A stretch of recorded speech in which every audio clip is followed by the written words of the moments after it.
Right now on News 3, a West Side community says it wants to feel safe again, demanding safety upgrades after hundreds of 911 calls to a troubled apartment complex. And Mayor Soglin adjusting a city ordinance after a string of green cab robberies that forced the company off the roads this weekend. And a life-altering crash that a local nurse says could have been prevented. Her message and push for change. Straight ahead.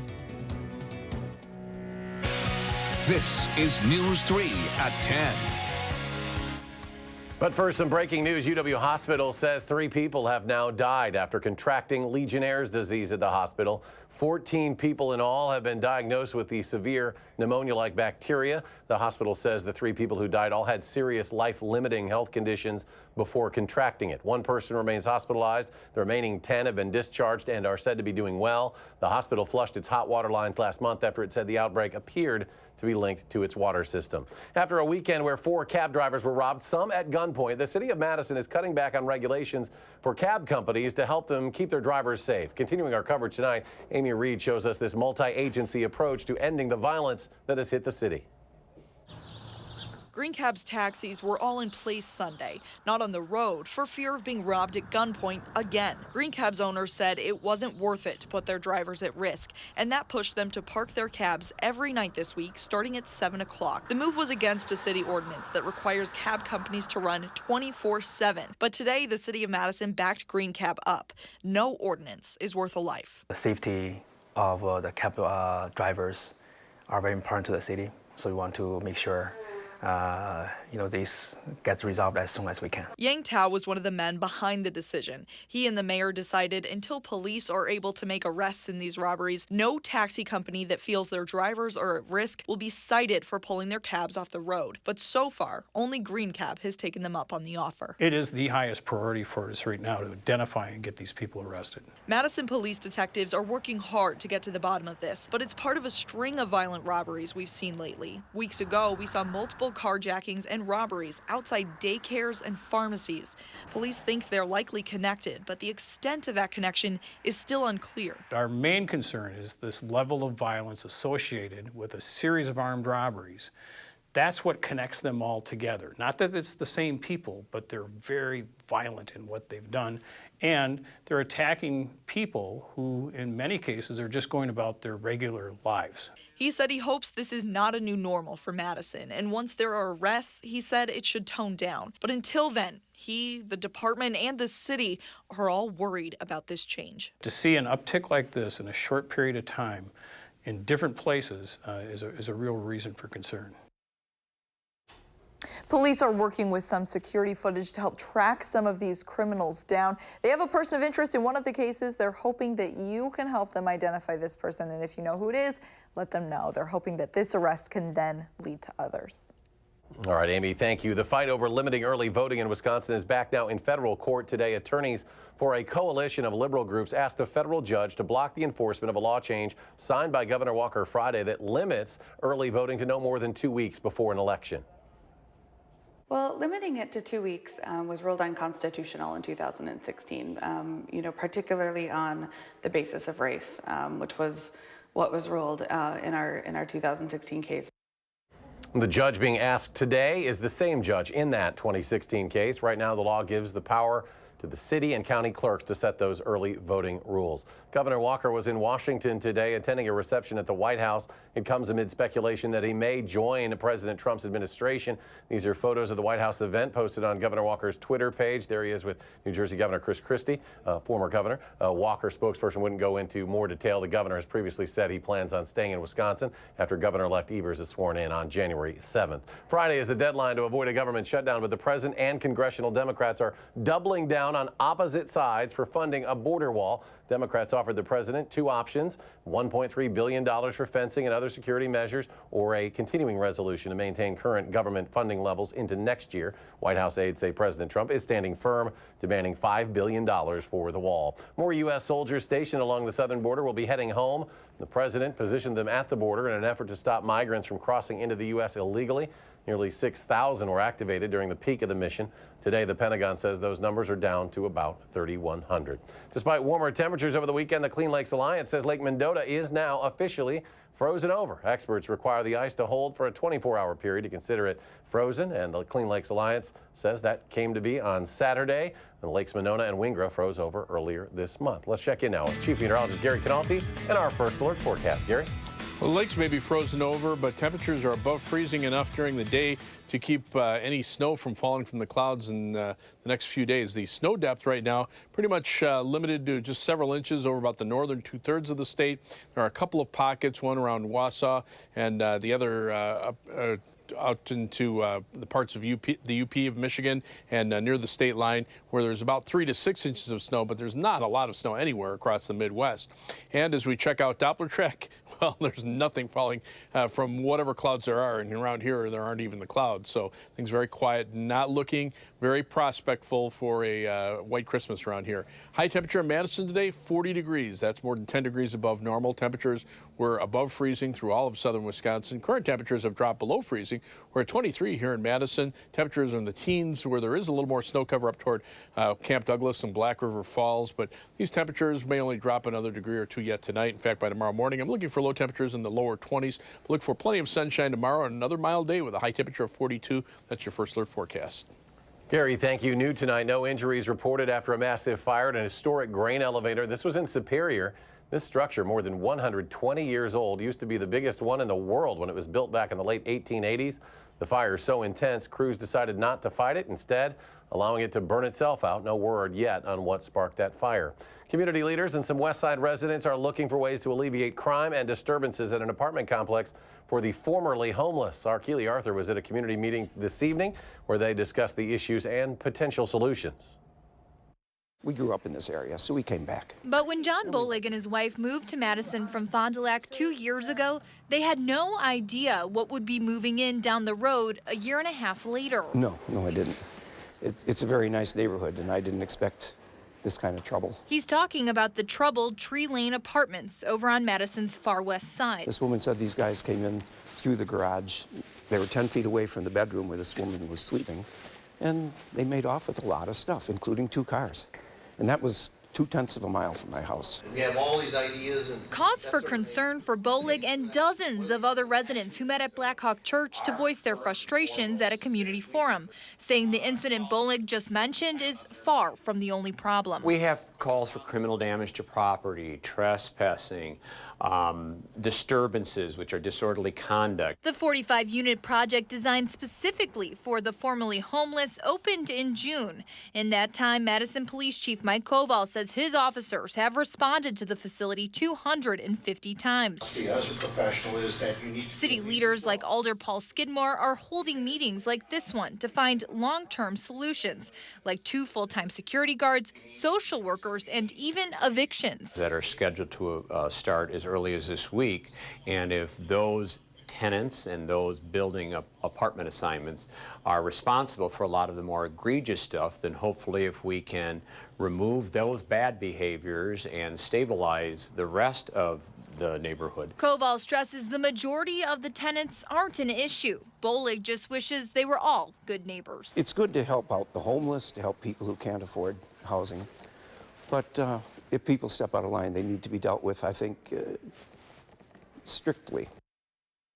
Formal changes to this issue will be presented to the City Council in the next coming weeks, Eric. And for more details on upcoming meetings, go to channel3000.com. Keely Arthur in our news center tonight. Keely, thank you. The former Sun Prairie Girl Scout troop leader accused of sexually assaulting a young girl is out on bond tonight.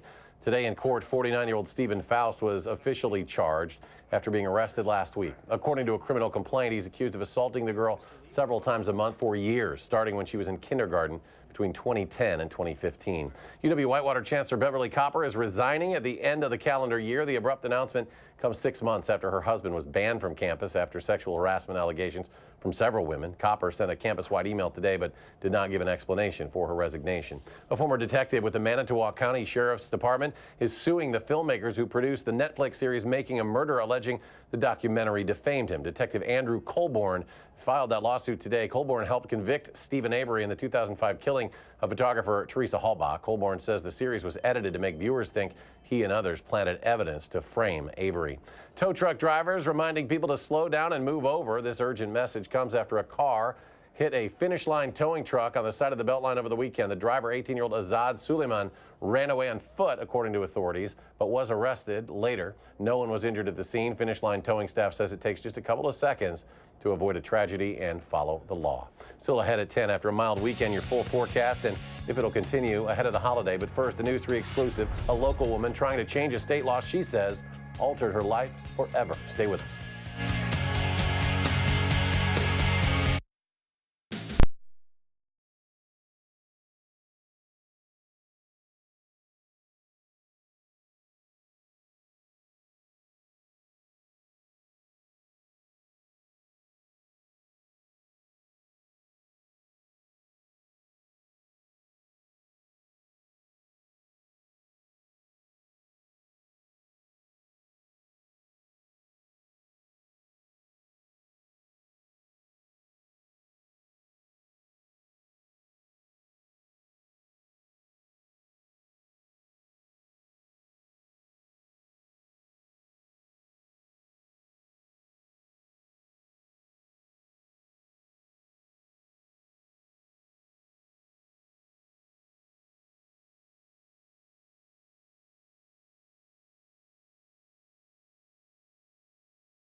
Welcome back. We all know that if caught, drunk drivers are taken to jail, but they aren't required to stay there until it's their third offense or greater, meaning first or second offenders sometimes end up back out on the road still impaired. Keely Arthur reports it is a reality that has led to tragedy.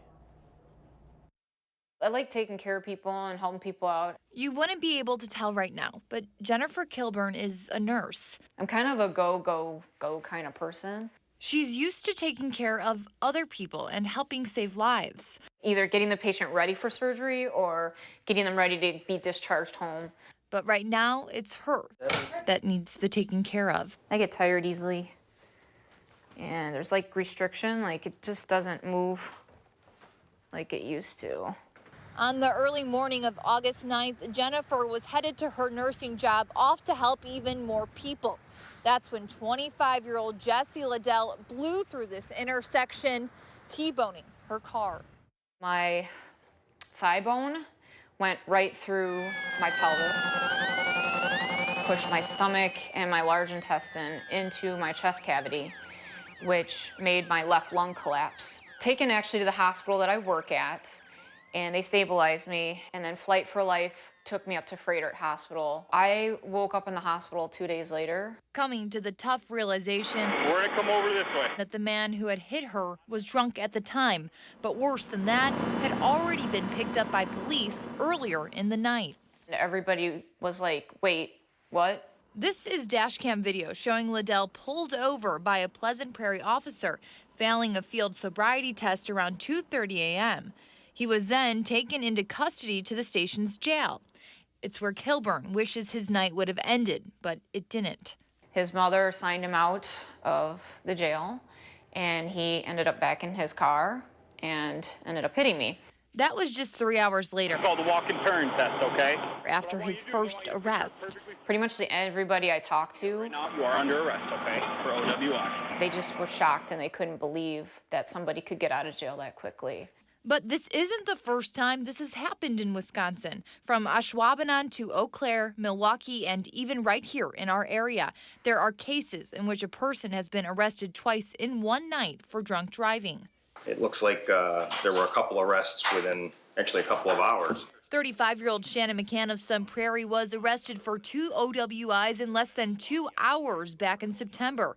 She made an appearance in court last month and is awaiting trial scheduled for February. In this case, it was fortunate that she was arrested and didn't get involved in a car crash. So how does this happen? Dane County Sheriff Dave Mahoney says in the case of a first and second offense, drunk driving offenders can be released from jail to a responsible party.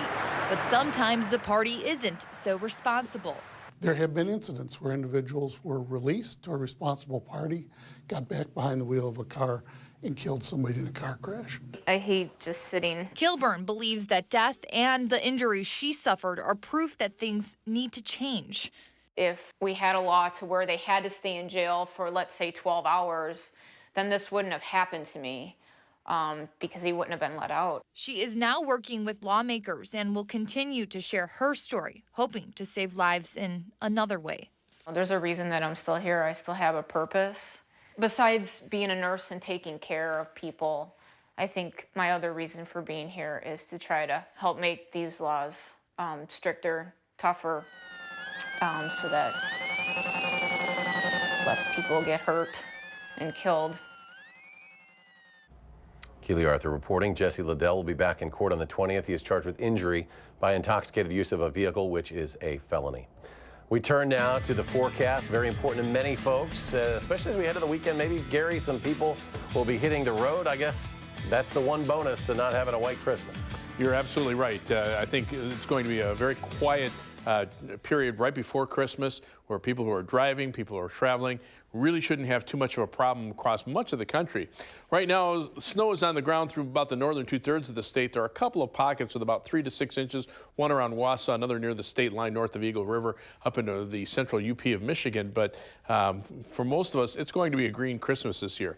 Latest computer model forecast, GFS computer model. This is through early on Christmas Day morning. You can see from now until then, 1/10 of an inch of snow expected here in Madison. The European computer model through the same time period, calling for about an inch of snow. That's mainly on Christmas Eve into Christmas Eve night. But again, that computer model is the first model run that has even shown that much snow around here. So right now we're thinking more in line of just flurries and little or no snow accumulation. Live view from the Edgewater Skycam in downtown Madison. It's clear and cold tonight. Low temperature or high temperature today 40. The low temperature is now the current temperature of 23. We dropped to about 28 last night. The air is calm, so there's no wind chill to speak of. It's really not that bad out there if you've been outside.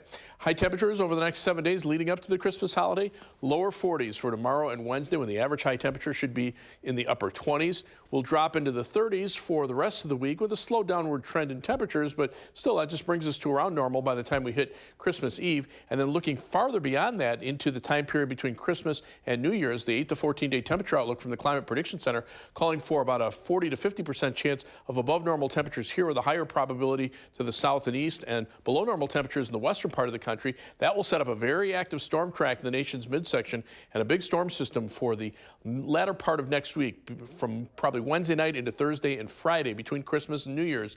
Above normal precipitation expected over that time period through much of the central part of the country. And here it could be in the form of rain, maybe some freezing rain, and then maybe snow on the tail end of it. High temperatures today, freezing or above through much of the state here in Madison and areas southward. Temperatures were in the 40s, and current temperatures, teens northern Wisconsin, 20s across the rest of the state. But Weather Track shows that west to east pattern in the upper level jet stream, so that just continues to bring in mild Pacific air. In fact, the winds become a little more southwesterly through the Dakotas, and that will warm us up by a couple more degrees for tomorrow. Overnight, look for mostly clear skies, a little colder than last night. Low temperature about where we are now at 22, but tomorrow will be mostly sunny and mild with a high temperature of 42. Expect clear skies overnight, those temperatures staying in the lower 20s. For tomorrow, look for high temperatures in the lower 40s with mostly sunny skies and winds becoming southerly. Tomorrow night, clouds will move in. That will keep temperatures up as well. So low temperatures only dropping into the lower 30s. On Wednesday, maybe a chance for a shower, especially west of Madison late in the afternoon. High temperatures in the lower 40s. A little better chance for a rain or snow shower on Wednesday night into Thursday morning. Otherwise, look for those temperatures to remain on the mild side. 38 on Thursday, a little colder for the end of the week, but quiet weather leading up into the Christmas holiday. Maybe a few flurries from Christmas Eve night into Christmas Day. And then that storm system late Wednesday into Thursday could start out as a mix of precipitation, changing to rain on Thursday and maybe back to snow on Friday. So that would be the time period to watch, Eric. Yeah, I know everybody, a lot of people like to have a white Christmas, but the trade-off there is safer travel ahead of the holiday. And if you get a few flurries on Christmas Eve, that kind of puts you in the holiday spirit anyway. Indeed. Gary, thank you. Sure. Giannis leads the NBA in dunks, and he adds a few more to his resume tonight. Highlights from the Bucks and Pistons just ahead in sports.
Well, the Bucs wrapping up a 3-game Midwest road trip at Detroit against the Pistons, who are teetering around the 500 mark. No Malcolm Brogdon or Ersan Ilyasova tonight, both recovering from injuries. Now, the Bucs getting off to a bit of a slow start, but Chris Middleton helping to chip away at the deficit, knocks down 3 of his 22 points.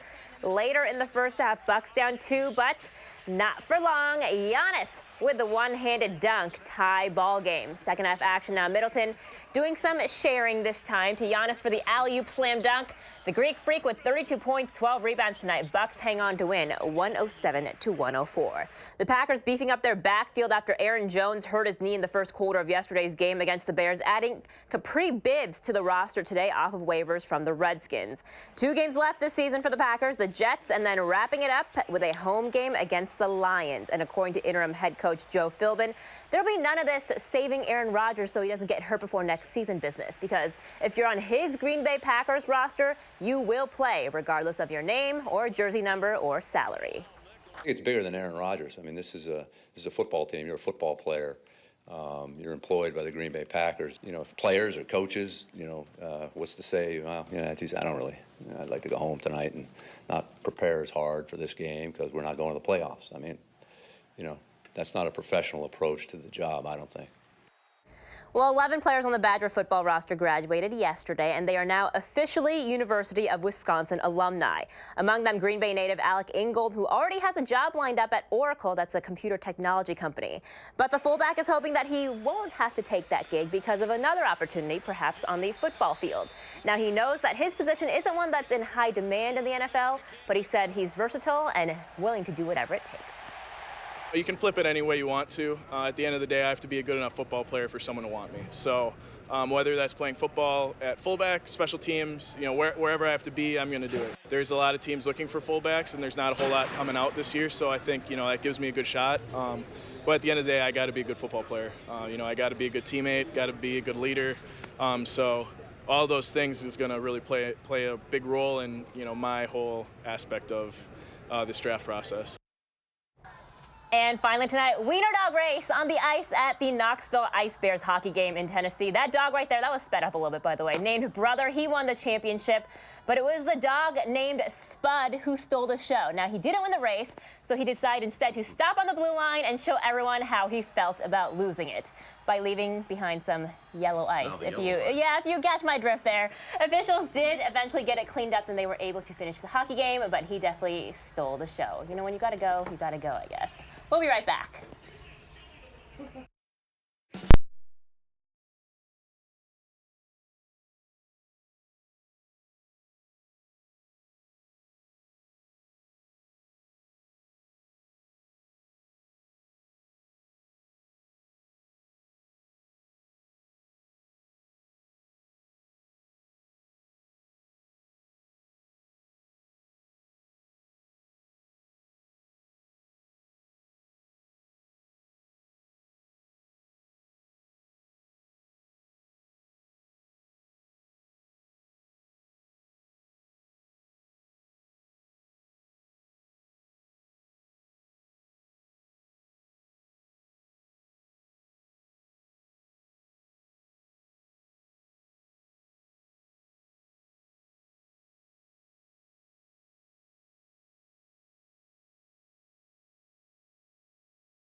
Weather's pretty quiet up until the Christmas holiday. Maybe some light rain or snow showers Wednesday night into Thursday morning. Christmas looks to be quiet. Temperatures near normal, some flurries. And then after Christmas, have to watch out for a storm for some rain, snow, or freezing rain in there. All right, Gary, thank you. Thanks for joining us for News 3 at 10. Have a great night.